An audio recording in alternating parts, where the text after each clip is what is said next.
Since I've launched the graphic design course, Adobe's actually made some changes that affects this tutorial that you're watching.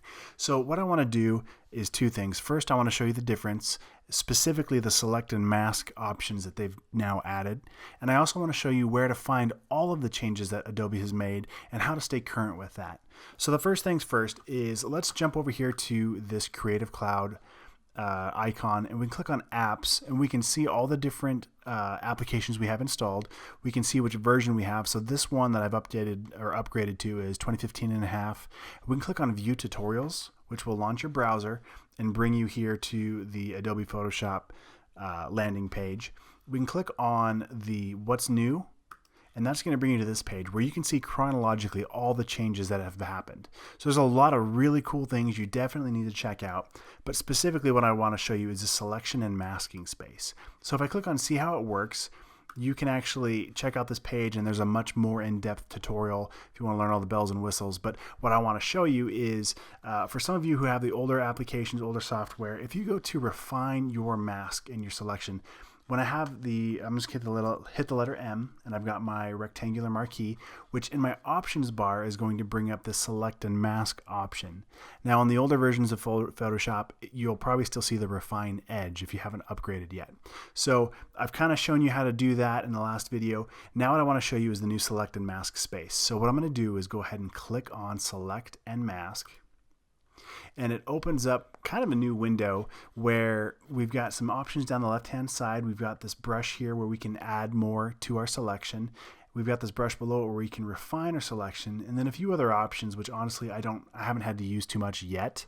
So what I want to show you what's really powerful is over here in the view mode, we have this onion skin mode, and they still have the other options that we had in the refine mask where we could put the layer on black or white and really get a feel for what's going on. But this onion skin mode is great because you can see the layers below, and I can control the transparency as well. I can scrub it to the left, or I can scrub it all the way to the right to control what I'm seeing. So right now it's 100% opaque, so I'm seeing my selection, and I'm not really seeing anything else. I'm not really seeing the blend, but I can back this off just a little bit, and I'll notice that I'm actually missing a little bit of the hair here, which I wouldn't have noticed if I was just looking at the 100% mask. So I'm going to dial that down a little bit.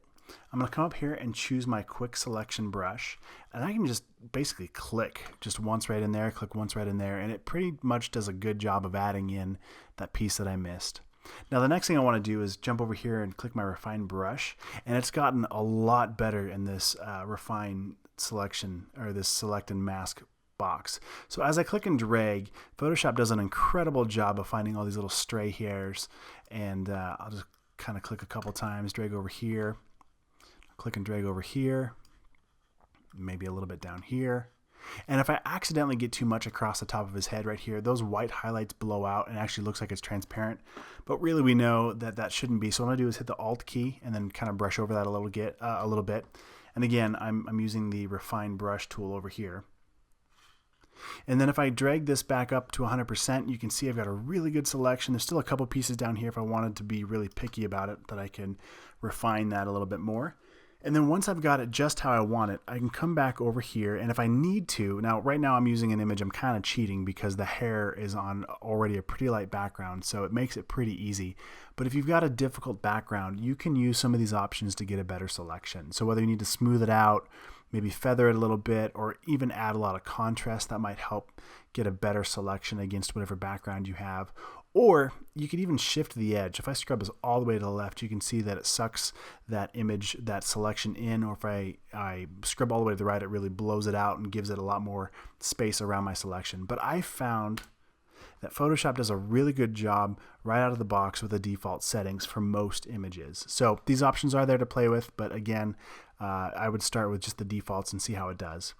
Now once you've got that just how you want it, if you just see this right here, output settings, we can click the little twirl down arrow and we can control exactly how this is going to be exporting our layer.